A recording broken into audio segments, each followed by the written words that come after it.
Artemis II just brought humans around the moon for the first time since Apollo, but this mission was never the end goal.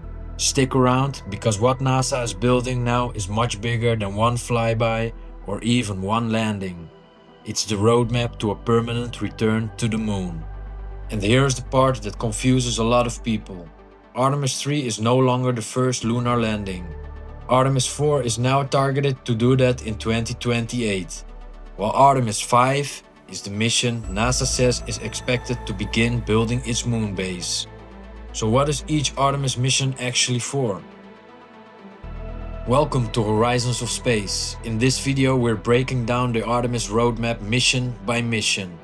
From Artemis I to Artemis V, and how it all leads toward a real human presence on the moon. Let's start with Artemis I.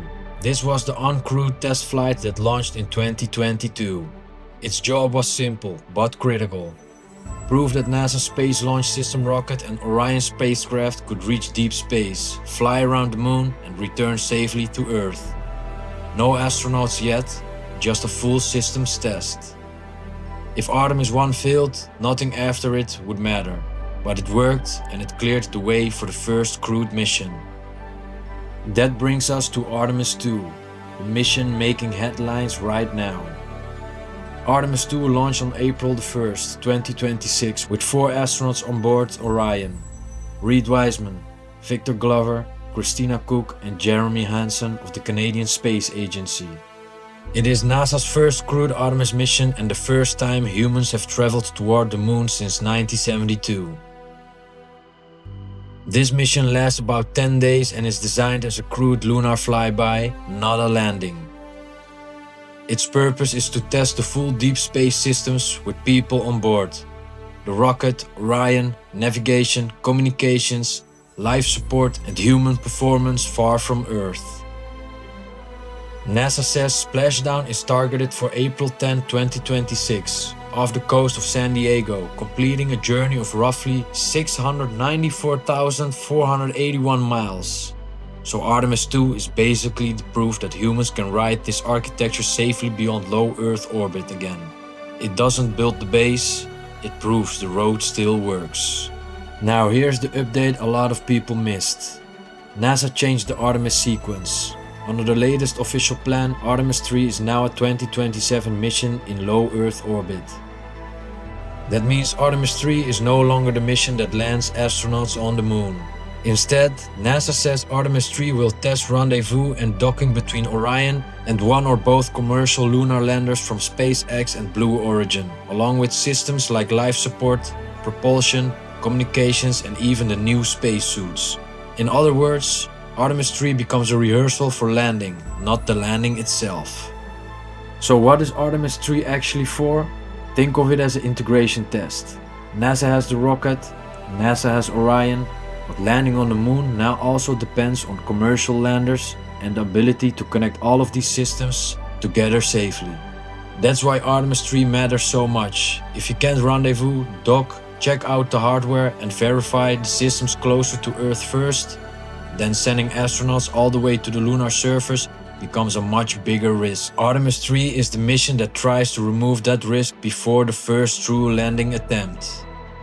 Then comes Artemis IV.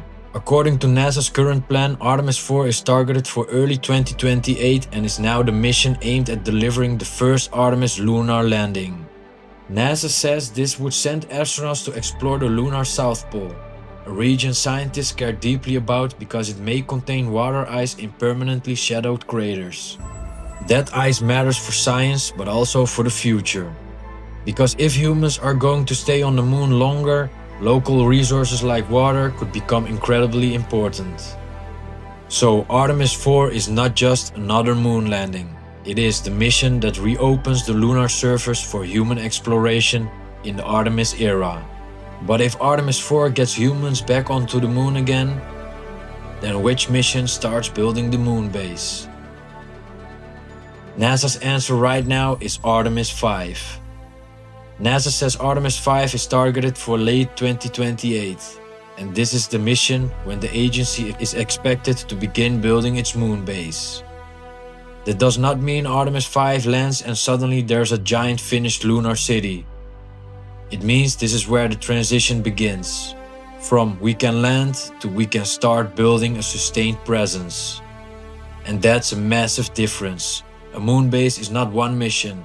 It's an accumulation of missions, landers, cargo, power systems, surface mobility, communications, habitats, and all the technology needed for crews to work here longer and more often. NASA's older Artemis Base Camp concept described things like a modern lunar cabin, rovers, and eventually longer stays at the South Pole. So Artemis V is best understood as the first real step from exploration toward infrastructure. And after Artemis V, NASA says it wants roughly one lunar mission per year. That matters because sustainability is the whole point. Apollo proved we could reach the moon. Artemis is trying to prove we can return, stay longer, build capability, and eventually make the moon as a stepping stone for even deeper space missions. So the real story here is not one landing, because base only becomes possible when missions stop being rare events and start becoming part of an ongoing campaign.